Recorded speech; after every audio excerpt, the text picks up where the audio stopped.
बड़ी खबर, लड़ाई अब ब्लैक सी में भी छिड़ रही है। आपको बता दें, ब्लैक सी में भी ये लड़ाई छिड़ रही है और यूक्रेन के पोर्ट पर खड़े हुए शिप पर मिसाइल से हमला किया गया। हमने आपके सामने ये खबर और तस्वीर भी रखी थी कि कैसे एक बांग्लादेशी जहाज पर अटैक हुआ। अब ये अटैक करना चाहते थे या उन्हें डर था या उन्हें जानकारी नहीं थी कि यह बांग्लादेशी शिप है, लेकिन इतना तय है कि बांग्लादेशी शिप रूसी अटैक के जद में आ गई है। और यूक्रेनी मीडिया के हवाले से कहा गया है कि बांग्लादेशी जहाज पर जो ये अटैक हुआ उसमें एक क्रू मेंबर की जान चली गई है। तो रूस के मिसाइल हमले की चपेट में, और हम ये कह रहे हैं ना, ब्लैक सी की तरफ भी अब रूस अपना डोमिनेशन दिखा रहा है। तो उनको सी डिनाइल भी कर रहे हैं। तो आप अगर एक तरीके से देखिए, अंदर की शक्ति आप कमजोर कर रहे हैं, कोई बाहर से सामान ला नहीं सकता है। तो एक तरह की वहां पर मिलिट्री ऑब्जेक्टिव्स को मीट करने के लिए या नेशनल पावर को रिड्यूस डिग्रेड करने के लिए कंप्लीटली अब वो सारे स्टेप्स मैं जोड़ देना चाहता हूं। सबसे पहले तो आप जो तस्वीर देख रहे हैं उसका बता दें कहां की आप ये तस्वीर देख रहे हैं।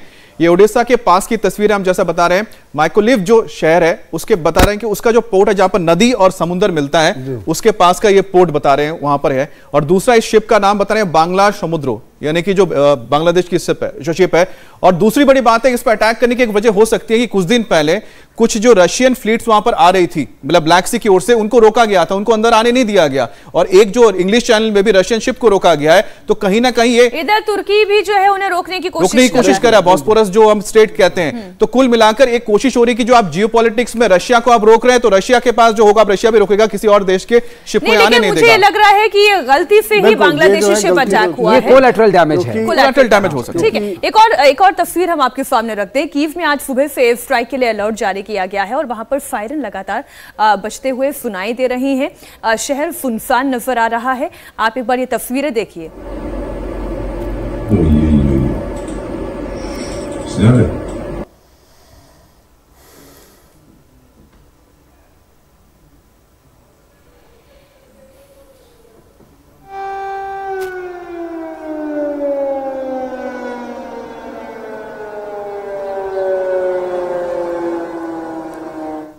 तो 7:30 बजे की वो तस्वीर थी जो हम टाइम उस पर देख पा रहे थे। और ये उससे पहले की तस्वीर है और 7:30 बजे की तस्वीर हमने दिखाई थी, तब भी सायरन बज रहा था। और उससे पहले की जो तस्वीर आ रही है, यानी कि सनराइज से पहले की भी तस्वीर हम देख रहे थे कि वहां पर भी सायरन बज रहा था। और शायद ये हमें जो देखने मेडन स्क्वायर के आसपास का इलाका लग रहा है, जो वहां का मेन सबसे सेंट्रल एरिया है ना। मैदान सेंट्रल जो मैदान जो यूरो मैदान जो हुआ था, जिसमें कि जो हम कहते हैं ऑरेंज जो रेवोल्यूशन जिसे कहा जाता है, ऑरेंज रेवोल्यूशन हुआ था, उसी मैदान से हुआ था। तो ये सेंट्रल कीव का इलाका है जहां पर आप देख सकते हैं कि किस तरह से सायरन बज रहे। इसका मतलब साफ है कि लगातार रात भर वहां पर हमले की जो हम कह सकते हैं संभावना बनी हुई थी। अटैक्स हुए भी हैं, हालांकि कीव से ज्यादा कीव के आसपास के इलाकों में बॉम्बिंग्स हुई है, लेकिन एहतियातन लगातार पूरे शहर में जो वहां का एक कह सकते हैं कम्युनिकेशन सिस्टम है, इस तरह के सायरन्स बजा रहा है। कीव के वॉर जोन से एक और बड़ी खबर आ रही है, जहां रूस ने बड़ा मिसाइल अटैक किया है। कीव में रूस के हमले से ब्रिज पूरी तरीके से तबाह हो गया है, जिसकी तस्वीरें आप देख रहे हैं।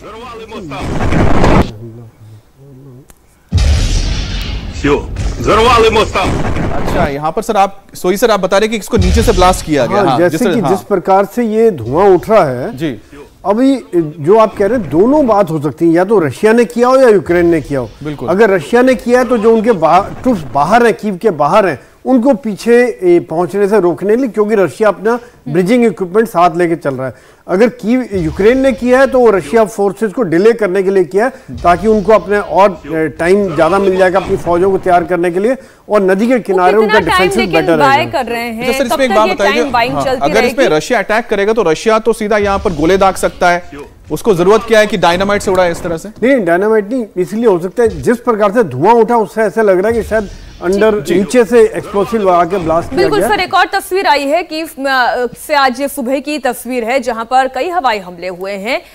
कीव में बीचों बीच दो जबरदस्त धमाके देखे गए हैं, सुने गए हैं। कीव के आर्सेनलनाया मेट्रो स्टेशन पर यह धमाका हुआ है। कीव में पूरी रात बॉम्बार्डिंग होती रही। भीषण विस्फोट का मंजर आपके सामने है।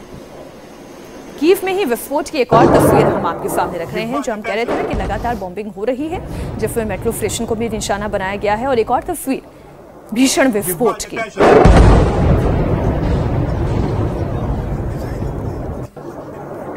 सोई सर, आपको क्या लगा, किस तरह के हमले आप देख रहे हैं जो हो रहे हैं, क्या बोलेंगे इसको? बिल्कुल, ये आप देख रहे हैं अभी भी पिन पॉइंटेड अटैक हो रहा है। मतलब मेट्रो स्टेशन है जहां से उनकी मूवमेंट हो सकती है, उनको हथियार मिल सकते हैं, या फिर मिलिट्री इंस्टॉलेशन है।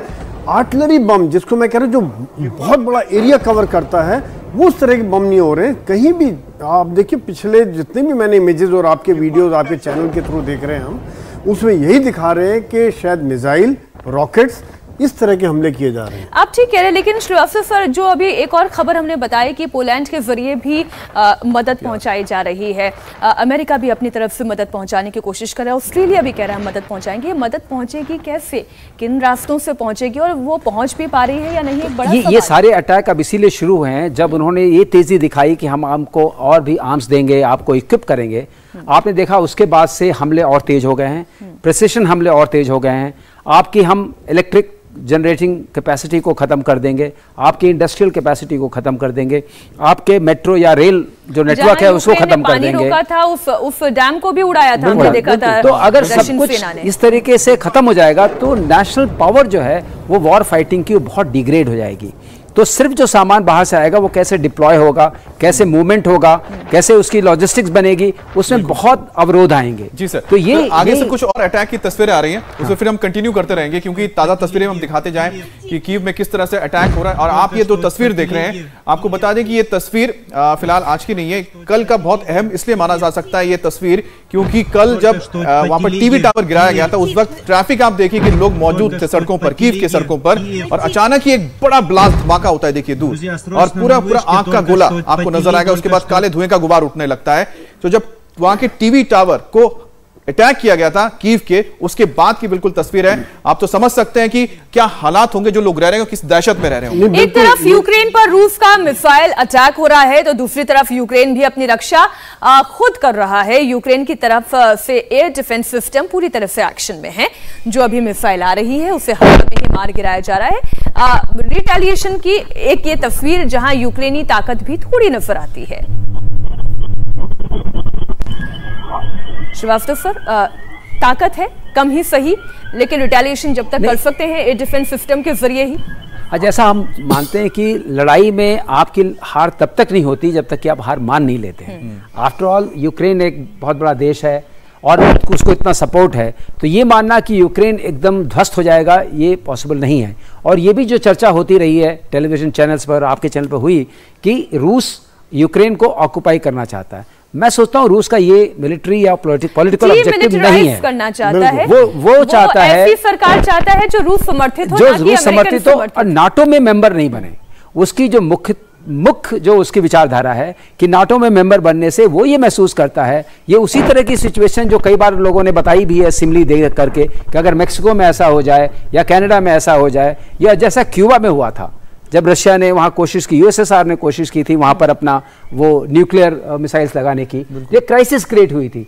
वो कहता है ये उसी तरह की क्राइसिस है और आप इस क्राइसिस को मत क्रिएट करिए। तो यहाँ पर ये मान के मैं चलता हूँ कि इंटरनेशनल कम्युनिटी का बहुत बड़ा रोल होगा। इंडिया टीवी हर वक्त हर जगह डाउनलोड करने के लिए सर्च करें India TV news Google play store या ऐप स्टोर पर।